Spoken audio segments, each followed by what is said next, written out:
Hello everyone. हम पढ़ रहे थे एमपी लैंड रेवेन्यू कोड और स्टार्ट करना था चैप्टर नंबर 2 से। तो चैप्टर नंबर 2 है बोर्ड ऑफ रेवेन्यू। ये स्टार्ट होता है सेक्शन नंबर 3 से, जो है constitution of board of revenue. तो there shall be a board of revenue. यहाँ पे बोर्ड ऑफ रेवेन्यू होगा मध्य प्रदेश के लिए, जो कि कंसिस्ट करेगा एक प्रेसिडेंट या और उसके साथ साथ टू और उससे मतलब टू या उससे ज्यादा, मतलब two or more other members as the state में, जो भी स्टेट को ठीक लगेगा टाइम टू टाइम यहाँ पे अपॉइंट करता रहेगा। फिर जो बोर्ड ऑफ रेवेन्यू होगा वो कॉन्स्टिट्यूट होगा और फंक्शन करेगा सेवरल रीजन्स में स्टेट के। मतलब जो बोर्ड ऑफ रेवेन्यू पहले से यहाँ पे कॉन्स्टिट्यूटेड है किसी सेवरल रीजन्स में स्टेट के, immediately before coming into force of this code. तो इस चैप्टर में उसको रेफर किया जाएगा एग्जिस्टिंग बोर्ड, और वो इफेक्ट में होगा from the date of coming in force of this code. और वो जैसे ही ये वाला कोड आया तब से यहाँ पे date of coming in force माना जाएगा और deem to be board of revenue माना जाएगा मध्य प्रदेश के लिए, जो कि कॉन्स्टिट्यूट होगा इस सेक्शन में, ऐसा माना जाएगा। अब जो भी प्रेसिडेंट एंड मेंबर हैं यहाँ पे एग्जिस्टिंग बोर्ड के, वो shall be the first president and members respectively of the board of revenue of Madhya Pradesh. तो यहाँ पे ये माना जाएगा कि जो यहाँ पे प्रेसिडेंट और मेंबर्स हैं यहाँ एग्जिस्टिंग बोर्ड के, वो यहाँ पे फर्स्ट मेंबर एंड प्रेसिडेंट माने जाएंगे board of revenue for Madhya Pradesh के लिए। तो मतलब यहाँ पे सिंपल सी बात, ये वाला सेक्शन बता रहा है कि यहाँ पे बोर्ड ऑफ रेवेन्यू बनाया जाएगा जिसमें कंसिस्ट होगा एक प्रेसिडेंट, उसके साथ साथ टू या उससे ज्यादा मेंबर्स हो सकते हैं। अगर किसी रीजन में पहले से ही यहाँ पे इमीडिएटली इसके पहले जब ये कोड आया इससे पहले से यहाँ पे था, तो उसको एग्जिस्टिंग बोर्ड बोला जाएगा। उसको भी इसी तरीके से माना जाएगा कि वो इस एक्ट में आया हो, और जो उसके एग्जिस्टिंग बोर्ड के प्रेसिडेंट और मेंबर होंगे वो यहाँ पे फर्स्ट प्रेसिडेंट एंड मेंबर माने जाएंगे। अब सेक्शन नंबर 4 है principal seat and other places of sitting of board of revenue. तो जो प्रिंसिपल सीट है बोर्ड की, वो शैल बी सच प्लेस है स्टेट गवर्नमेंट में, जो उसकी स्टेट गवर्नमेंट यहाँ पे टाइम टू टाइम बताएगी, वहां पे इनकी प्रिंसिपल सीट होगी।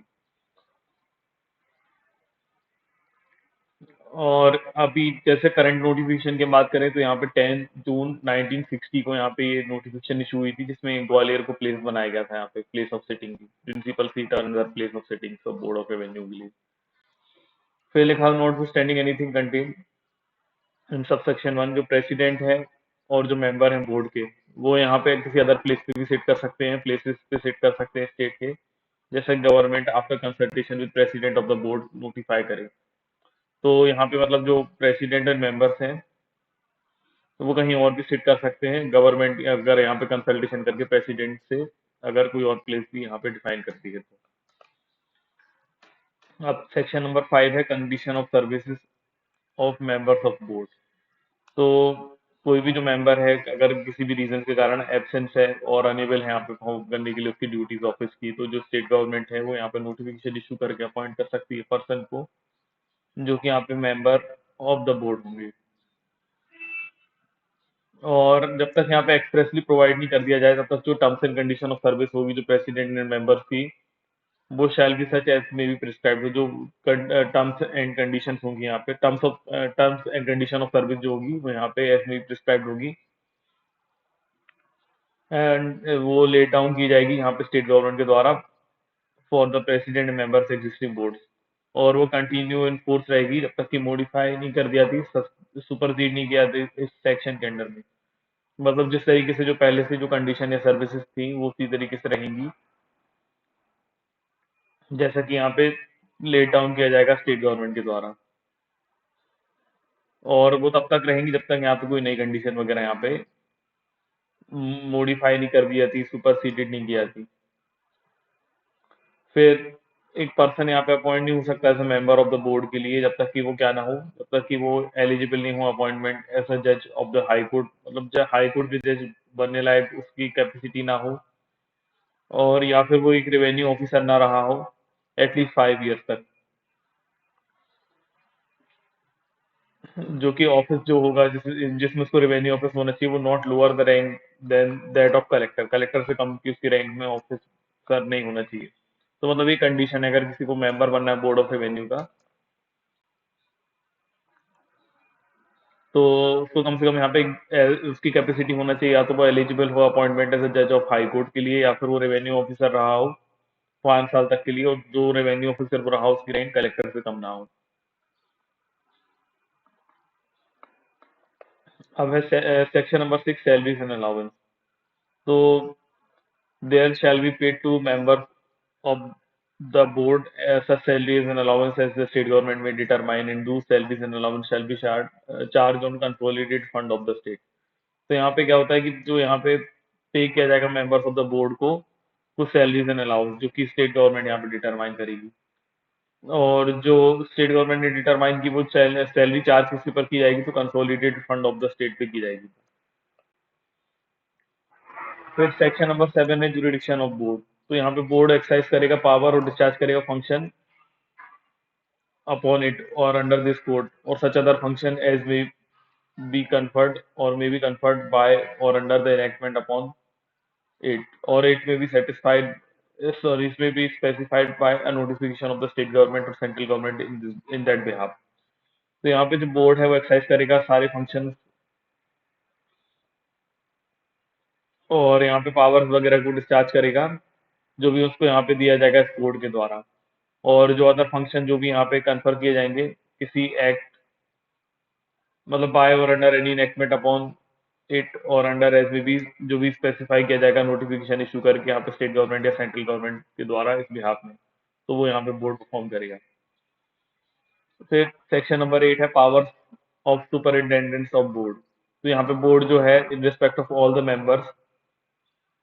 all the matter subject to its appellate or revisional jurisdiction have superintendents over all the authorities in so far such authorities deal with such matters as may call for returns।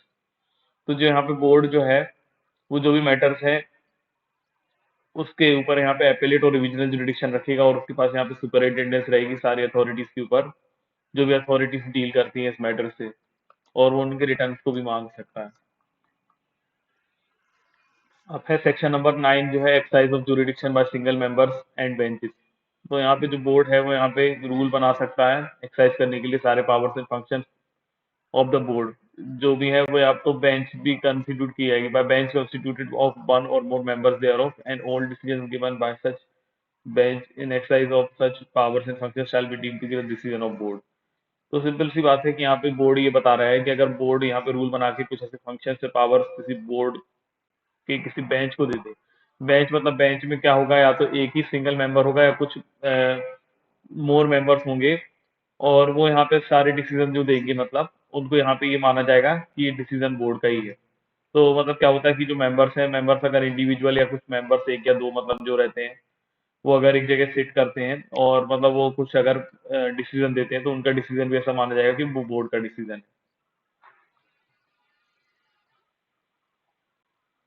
उनके पास सारे functions होंगे ऐसे board के।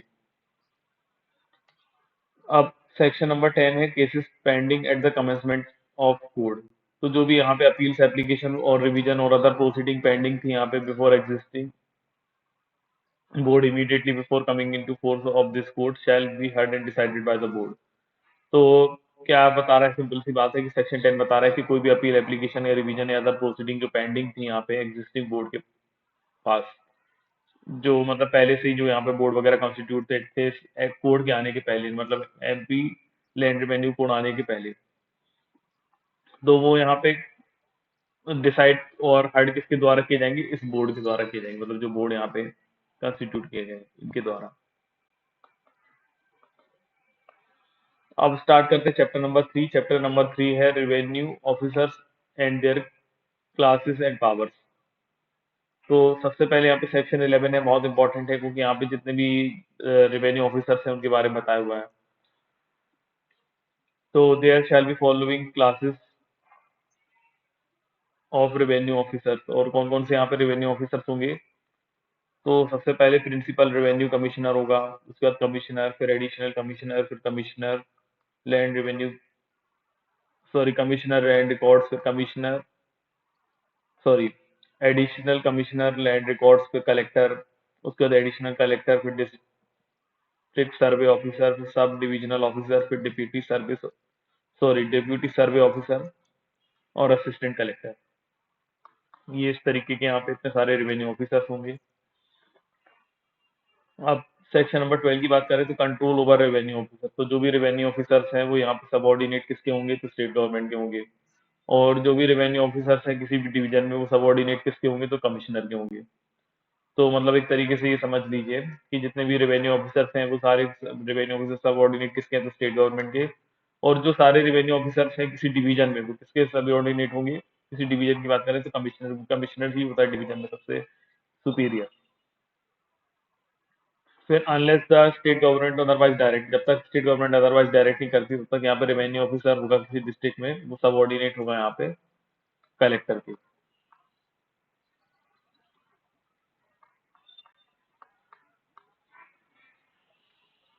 फिर section number 13, power to alter create abolish division district sub division and tehsil.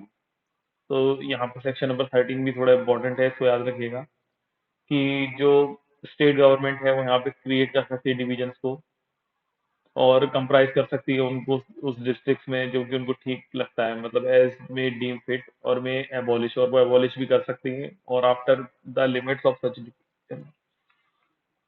तो मतलब यहाँ पे स्टेट गवर्नमेंट के पास पावर है कि किसी भी तरीके से यहाँ पे डिवीजन को बना सकती है, डिस्ट्रिक्ट को बना सकती है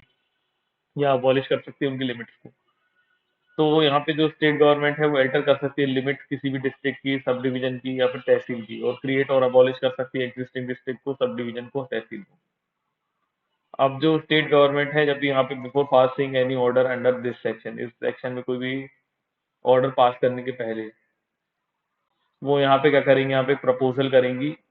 एंटर करने का, यहाँ पे मतलब एक प्रपोजल देगी पब्लिक को, मतलब कि पब्लिक को एक इन्फॉर्मेशन देगी कि वो यहाँ पे एंटर करना चाहती है लिमिट्स किसी भी डिवीजन, डिस्ट्रिक्ट, सब डिवीजन की और तहसील की। और या फिर वो यहाँ पे क्रिएट करना चाहती है न्यू, और अबॉलिश करना चाहती है किसी एग्जिस्टिंग डिवीजन, डिस्ट्रिक्ट या सब डिवीजन या तहसील को। तो वो यहाँ पे इनवाइट करेंगे यहाँ पे ऑब्जेक्शन का, ऑब्जेक्शन को मतलब उस प्रपोजल्स पे प्रिस्क्राइब फॉर्म में। और वो यहाँ पे कंसिडरेशन में लेंगी जो भी ऑब्जेक्शन यहाँ पे रिसीव हुए होंगे, कुछ भी अगर किसी ने यहाँ पे मतलब जिसकी जमीन वगैरह उसके दो डिवीजन वगैरह जो नई बन रही है उसमें, या जो भी नया कुछ एरिया बन रहा है उसमें कुछ आ रहे होंगे, कुछ कहीं और हो रहे होंगे, तो वो यहाँ पे ऑब्जेक्शन ले सकता है ना इस तरीके से। तो इसको इस तरीके से पूरी तरीके से न्यूज़पेपर वगैरह में पब्लिश करना पड़ेगा। अगर आप डायरेक्ट में देखेंगे तो पूरा फॉर्मेट दिया हुआ है, मैंने फॉर्मेट को कॉपी नहीं किया। तो उसमें इस तरीके से पब्लिक के जो भी क्या कहते हैं कि ऑब्जेक्शन से उनको इनवाइट किया जाएगा, फिर उसके ऊपर डिसीजन लेके ही यहाँ पे अल्टर वगैरह किया जाएगा। अब सेक्शन नंबर 13 ए है appointment of principal revenue commissioner and his powers and duties. तो यहाँ पे जो स्टेट गवर्नमेंट है वो नोटिफिकेशन इशू करके अपॉइंट करेगी यहाँ पे प्रिंसिपल रेवेन्यू कमिश्नर को, वो एक्सरसाइज करेगा पावर्स और परफॉर्म करेगा ड्यूटीज को जो भी कन्फर्ट की गई है उसको स्टेट गवर्नमेंट के द्वारा।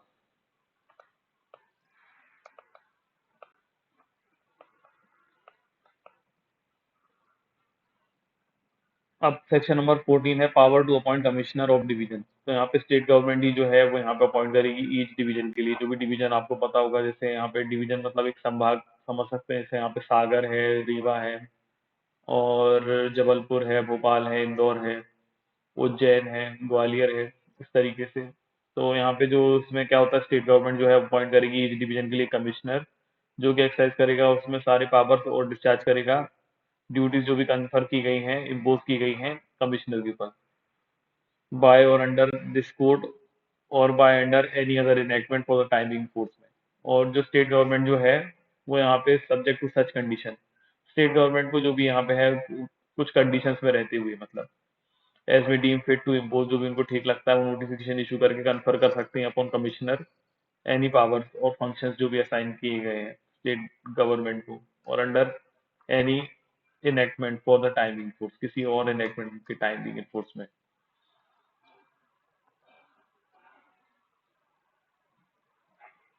फिर सेक्शन नंबर 15 है power to appoint additional commissioner. तो जो स्टेट गवर्नमेंट जो है यहाँ पे वो अपॉइंट कर सकती है एक या एक से ज्यादा एडिशनल कमिश्नर किसी भी डिवीजन के लिए। और जो एडिशनल कमिश्नर होंगे वो एक्सरसाइज करेंगे सारे पावर्स को, डिस्चार्ज करेंगे सारी ड्यूटीज जो भी कन्फर की गई हैं, पोस्ट की गई हैं किसी कमिश्नर के ऊपर, मतलब on commissioner, by or under this code और एनी अदर इनएक्टमेंट जो कि टाइमिंग फोर्स में है, और such cases or class of cases as the state government जो भी यहाँ पे जनरल ऑर्डर नोटिफाई करेगी, और एज कमिश्नर ऑफ डिवीजन में subject to the general special restriction जो भी इम्पोज की जाती है by the state government by an order जो भी है यहाँ पे राइटिंग में डायरेक्ट करेंगे।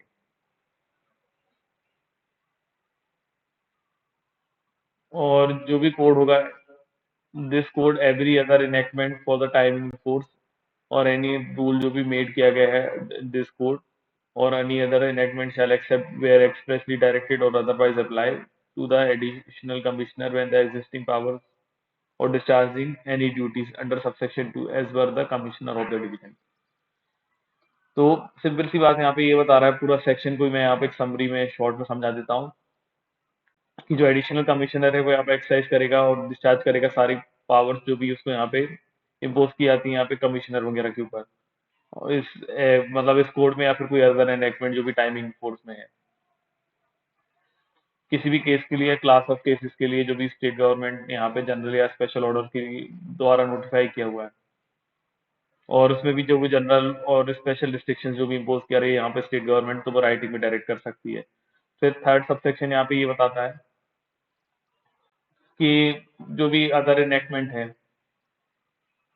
जो भी टाइमिंग फोर्स में है, कोई भी रूल जो भी बनाए गए हैं वो यहाँ पे अगर एक्सप्रेसली डायरेक्ट करें तो ठीक है, अदरवाइज जो यहाँ पे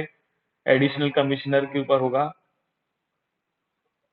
मतलब यहाँ पे जब तक एक्सप्रेसली डायरेक्ट नहीं कर दिया था तब तक वो यहाँ पे अप्लाई होता रहेगा एडिशनल कमिश्नर पर भी, जो भी उनके एग्जिस्टिंग पावर्स जो हैं और जो भी डिस्चार्ज कर रहे हैं वो ड्यूटी सबसेक्शन 2 में as per the commissioner of the division, जो भी कमिश्नर और डिवीजन के ऊपर होता है। मतलब उसको ऐसे ही समझा जाएगा जैसा कि वो कमिश्नर हो उस डिवीजन का, मतलब एडिशनल कमिश्नर्स पे भी जब तक अगर अलग से नहीं बता दिया जाएगा तब तक यहाँ पे सारी चीजें अप्लाई होती रहेंगी एडिशनल कमिश्नर पे भी जो भी यहाँ पे होती हैं, और उसको भी इस तरीके से समझा जाएगा कि वो कमिश्नर है उस डिवीजन का। अब सेक्शन नंबर 16 है पावर टू अपॉइंट कलेक्टर। तो स्टेट गवर्नमेंट जो है वो यहाँ पे अपॉइंट करेगी ईच डिस्ट्रिक्ट में कलेक्टर को, और वो एक्सरसाइज करेगा सारे पावर और वो डिस्चार्ज करेगा सारी ड्यूटीज जो भी कन्फर की जाती हैं उसको कलेक्टर के ऊपर। मतलब यहाँ पे मतलब एक सीधी सी बात है कि वही बात है कि जैसे वहाँ पे हम कमिश्नर पढ़ रहे हैं, वहाँ पे यहाँ पे स्टेट गवर्नमेंट ही यहाँ पे कलेक्टर को अपॉइंट करेगी, तो कलेक्टर को अपॉइंट करेगी, फिर कलेक्टर को अपॉइंट होने के बाद कलेक्टर सारे पावर्स को यहाँ पे क्या करेगा, एक्सरसाइज करेगा और डिस्चार्ज करेगा सारी ड्यूटीज जो भी कन्फर की जाती है कलेक्टर के ऊपर, या तो इस कोड में या फिर कोई अनदर एनेक्टमेंट जो है टाइमिंग फोर्स उसमें।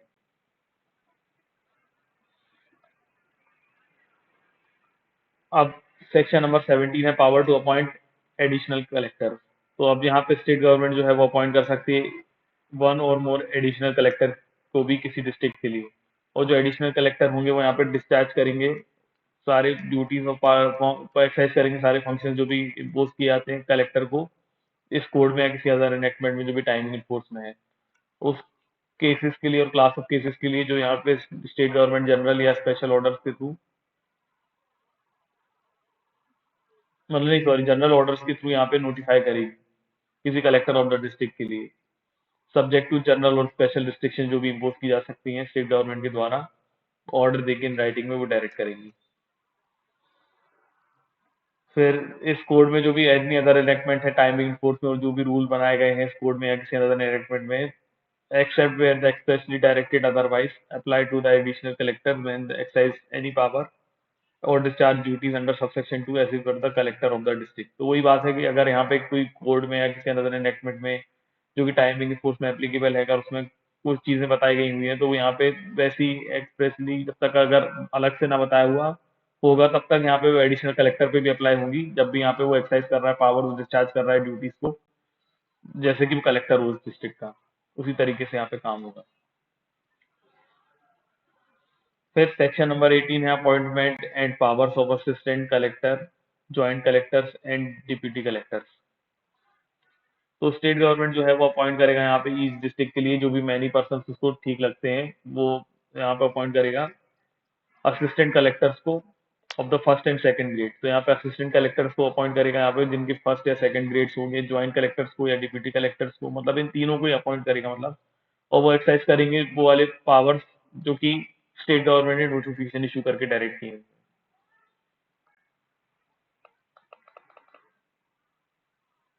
फिर सेक्शन नंबर 19 है appointment of tehsildar, additional tehsildar and नायब तहसीलदार। तो यहाँ पे स्टेट गवर्नमेंट जो है वो अपॉइंट करेगा ईच डिस्ट्रिक्ट के लिए मैनी पर्सन जो भी उनको ठीक लगते हैं। तहसीलदार होंगे, एडिशनल तहसीलदार होंगे, नायब तहसीलदार होंगे। और वो भी एक्सरसाइज करेंगे, उनकी पावर से परफॉर्म करेंगे ड्यूटीज जो भी कन्फर की गई है उनको यहाँ पे अंडर दिस कोड या फिर किसी अदर एनेक्टमेंट में जो भी टाइमिंग फोर्स में है। और जो कलेक्टर हैं यहाँ पे वो प्लेस करेंगे तहसीलदार को किसी भी चार्ज ऑफ अ तहसील के लिए, मतलब किसी भी इंचार्ज बना देंगे किसी तहसील के लिए तहसीलदार को। और वो यहाँ पे एक्सरसाइज करेगा, सारी पावर्स परफॉर्म करेगा, सारी ड्यूटीज जो भी इम्पोज की गई है उसको इस कोड में या किसी अदर एनेक्टमेंट में जो कि टाइमिंग इन्फोर्स में है। और जो कलेक्टर जो है वो यहाँ पे प्लेस करेगा यहाँ पे एक या उससे ज्यादा एडिशनल तहसीलदार या नायब तहसीलदार को भी इन तहसील वो शैल जो कि एक्सरसाइज करेंगे, मतलब यहाँ पे वो वाली पावर को परफॉर्म करेंगे, वो वाली ड्यूटीज जो भी इम्पोज की जाती हैं तहसीलदार को अंडर दिस कोड, या तो मतलब इस कोड में या फिर किसी अदर एनेक्टमेंट में जो कि टाइमिंग फोर्स में है। और जो कलेक्टर अपने ऑर्डर में राइटिंग में डायरेक्ट करेंगे वो उस तरीके से। तो ये इस तरीके से होगा। फिर सेक्शन नंबर 20 है यहाँ पे appointment of superintendents of land records and assistant superintendents of land records. तो यहाँ पे स्टेट गवर्नमेंट जो है वो अपॉइंट करेगी ईच डिस्ट्रिक्ट के लिए जो भी पर्सन को ठीक लगते हैं। और वो यहाँ पे सुपरिटेंडेंट करेंगे यहाँ पे लैंड रिकॉर्ड्स को, मतलब सॉरी जो भी यहाँ पे वो क्या कहलाएंगे सुपरिटेंडेंट्स ऑफ लैंड रिकॉर्ड या assistant superintendents of land record. और जो superintendents and assistant superintendents of land record है वो यहाँ पे एक्सरसाइज करेंगे, पावर्स को परफॉर्म करेंगे, ड्यूटीज को जो भी कंफर की जाती हैं उनको अंडर दिस कोड, मतलब या तो इस कोड में या फिर किसी अदर एनेक्टमेंट में जो कि टाइमिंग कोर्स में है।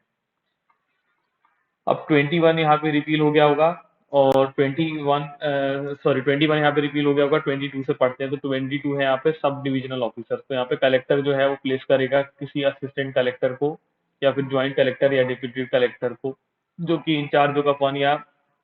मोर सब डिविजन का किसी डिस्ट्रिक्ट में। और वो एक्सरसाइज करेगा, वो वाली पावर को परफॉर्म करेगा, वो सारी ड्यूटीज जो भी कन्फर की जाती हैं इम्पोज की जाती हैं सब डिविजनल ऑफिसर के ऊपर, एसडीओ के ऊपर, मतलब एसडीओ को ही हम पढ़ रहे हैं ना। और किसी अदर कोड में और किसी अदर एनेक्टमेंट में जो कि टाइमिंग इन्फोर्स में है उनके ऊपर। फिर सेक्शन नंबर 23 है सबऑर्डिनेशन ऑफ रेवेन्यू रिकॉर्ड। तो जब तक कि unless the collector otherwise direct, जब तक कि कलेक्टर अदरवाइज डायरेक्ट नहीं कर देता तो जो भी रेवेन्यू ऑफिसर हैं सब डिवीजन में वो सबऑर्डिनेट होगा सब डिविजनल ऑफिसर की, मतलब सब डिविजनल ऑफिसर के अंडर में काम करेंगे एसडीओ के ऊपर। और जो भी नायब तहसीलदार है एंड नायब तहसीलदार इन तहसील वो किसके सबऑर्डिनेट होगा, तहसीलदार की। तो सिंपल सी बात अगर हम याद रखना चाहें तो जब तक कि कलेक्टर अदरवाइज नहीं डायरेक्ट कर देता तब तक रेवेन्यू ऑफिसर जो भी है अगर किसी सब डिवीजन में तो वो किसके सबऑर्डिनेट रहेंगे, मतलब किसके अंडर में रहेंगे, सब डिविजनल ऑफिसर के अंदर रहेंगे। और अगर जो भी नायब तहसीलदार है वो किसके सबऑर्डिनेट रहेंगे, तो तहसीलदार के। अब सेक्शन नंबर 24 है conferral by state government of power of revenue officer on any public servant और लोकल बॉडी। तो जो स्टेट गवर्नमेंट है वो यहाँ पे कन्फर कर सकती है किसी भी पब्लिक सर्वेंट के ऊपर या लोकल बॉडी के ऊपर जो भी पावर्स है कन्फर की गई है इस कोड में किसी भी रेवेन्यू ऑफिसर के ऊपर, मतलब सॉरी किसी भी रेवेन्यू ऑफिसर की पावर जो है यहाँ पे वो किसी पब्लिक सर्वेंट को भी दे सकती है, किसी लोकल बॉडी को भी दे सकती है, जो भी पावर कन्फर की जाती है किसी रेवेन्यू ऑफिसर को वो इस एक्ट में, मतलब सॉरी इस कोड में वो स्टेट गवर्नमेंट चाहे तो किसी मतलब पब्लिक सर्वेंट को या लोकल बॉडी को दे सकती है। लेकिन प्रोवाइड दैट में लिखा हुआ है जो पावर से कलेक्टर के under section 72, 113, 135, 165 to 37 to 38 243 to 51, या फिर सब डिवीजन ऑफिसर की जो पावर है 59 सेक्शन में, सेक्शन 115 में 171, 70 ए 170 बी वन, फिर 234, 241, 242, 248 और 253 में। या फिर जो भी एपिलेट अथॉरिटी अंडर सेक्शन 44 में या रीजनल अथॉरिटी है अंडर सेक्शन 50 में वो यहाँ पे किसी भी पब्लिक सर्वेंट या लोकल बॉडी को नहीं दी जाती। तो ये सेक्शन जब हम पढ़ेंगे तब हम चाहेंगे इन सेक्शंस पे कि पता चली जाएगा हमें कि ये क्या सेक्शन है। अभी के लिए याद रखिए कि सारी पावर्स को नहीं दिया जा सकता कलेक्टर की, ये जो सेक्शंस हैं ये वाली पावर किसी पर्सन को नहीं दिया जाएगा, पब्लिक सर्वेंट या लोकल बॉडी को जब यहाँ पे पावर कन्फर की जाएगी। फिर एसडीओ की ये वाली सेक्शंस की, फिर जो अपीलेट अथॉरिटी की है वो सेक्शन 44 की, डिविजनल अथॉरिटी की सेक्शन 50 की, ये ऐसे याद रख सकते हैं हम। फिर एक्सप्लेनेशन, तो for the purpose of this section जो पब्लिक सर्वेंट का है यहाँ पे मीन्स, तो पब्लिक सर्वेंट का मतलब है कि जो होल्ड कर रहा है यहाँ पे ऑफिस ऑफ स्टेट गवर्नमेंट का या फिर किसी बॉडी कॉर्पोरेट और इंस्टीट्यूशन का जो कि एस्टेब्लिश या कंट्रोल किया जाती है स्टेट गवर्नमेंट के द्वारा। तो यहाँ पे मतलब पब्लिक सर्वेंट का मतलब क्या होता है, तो पब्लिक सर्वेंट का मतलब कोई भी कोई पर्सन होगा जो होल्ड कर रहा होगा कोई भी ऑफिस स्टेट गवर्नमेंट का या किसी बॉडी कॉर्पोरेट इंस्टीट्यूशन का, जो कि एस्टेब्लिश या कंट्रोल किसके द्वारा किया जाता है, तो स्टेट गवर्नमेंट के द्वारा। अब सेक्शन नंबर 25 है पावर्स एक्सरसाइजेबल ऑन ट्रांसफर। तो अगर कोई भी रेवेन्यू ऑफिसर है और अगर उसको यहाँ पे पावर्स दी गई है अंडर दिस कोड में इन any tehsil or district transfer to an equal or higher office of the same nature in other tehsil or district, then he shall, unless the state government otherwise direct, exercise the same powers under this code in such other tehsil or district। तो यहाँ पे क्या बता रहा है, simple सी बात है कि अगर कोई रेवेन्यू ऑफिसर है, अगर उसको यहाँ पे पावर दी गई है इस कोड में किसी भी तहसील और डिस्ट्रिक्ट में, और उसको ट्रांसफर कर दिया गया है इक्वल या फिर किसी हायर ऑफिस में सेम नेचर की किसी अदर तहसील और डिस्ट्रिक्ट में, तो वो जो है जब तक स्टेट गवर्नमेंट अदरवाइज डायरेक्ट नहीं करती तब तक वो एक्सरसाइज कर सकता है सेम पावर जो भी इस कोड में दी गई है, और अदर तहसील और डिस्ट्रिक्ट में भी। मतलब उसको अदर तहसील और अदर डिस्ट्रिक्ट में यहाँ पे अगर उसको इक्वल या हायर ऑफिसर जो सेम नेचर का है उसमें अगर दे दी ट्रांसफर कर दिया गया है, तो जो जहाँ पे उसको ट्रांसफर कर दिया गया है वहां पे भी वो सेम पावर वगैरह को एक्सरसाइज कर सकता है जब तक स्टेट गवर्नमेंट अदरवाइज डायरेक्ट ना करते। ये बताना चाह रहा है। फिर सेक्शन नंबर 26 है collector in case of temporary vacancy. तो अगर यहाँ पे कलेक्टर अगर डाई हो जाता है, मतलब कलेक्टर की डेथ हो जाती है या फिर वो डिसेबल हो जाता है परफॉर्म करने के लिए उसकी ड्यूटीज, तो जो ऑफिसर है जो भी टेम्पररी प्लेस किए जाते हैं in charge of the current duties of the collector, तो मतलब जो भी पर्सन है जिसको यहाँ पे करंट ड्यूटीज परफॉर्म करने के लिए कलेक्टर के लिए यहाँ पे टेम्पररी प्लेस किया गया है, तो वो यहाँ पे shall be held to be the collector, तो उनको यहाँ पे कलेक्टर माना जाएगा under this code until the state government appoints a successor to the collector. जब तक यहाँ पे स्टेट गवर्नमेंट यहाँ पे सक्सेसर अपॉइंट नहीं कर देती कलेक्टर का, तब तक ये उसको कलेक्टर समझा जाएगा। सो डाइंग और डिसेबल जिसकी मतलब जिसकी जगह पे यहाँ पे जब तक सक्सेसर किसके लिए अपॉइंट नहीं कर दिया था उस कलेक्टर के लिए जो यहाँ पे डाई हुआ है या डिसेबल हुआ है, और such successor takes charge of his appointment. और जब तक कि उस कलेक्टर जिसकी डेथ हुई है डिसेबल हुआ है तब तक तो उसका सक्सेसर इन चार्ज जो है वो यहाँ पे मतलब चार्ज नहीं ले लेता उस अपॉइंटमेंट में। मतलब सिंपल सी बात है कि अगर कोई कलेक्टर है वो यहाँ पे डाई हो जाता है डिसेबल्ड हो जाता है, तो जो टेम्पररी प्लेस किया जाता है पर्सन उसको भी कलेक्टर समझा जाएगा जब तक कि यहाँ पे सक्सेसर इन ऑफिस, मतलब सक्सेसर टू कलेक्टर यहाँ पे जब तक अपॉइंट नहीं कर दिया जाता उस कलेक्टर की जगह पे। ठीक है, तो आज हमारा चैप्टर 2 और चैप्टर 3 कंप्लीट हो गया। नेक्स्ट वीडियो में हम चैप्टर नंबर 4 से पढ़ेंगे।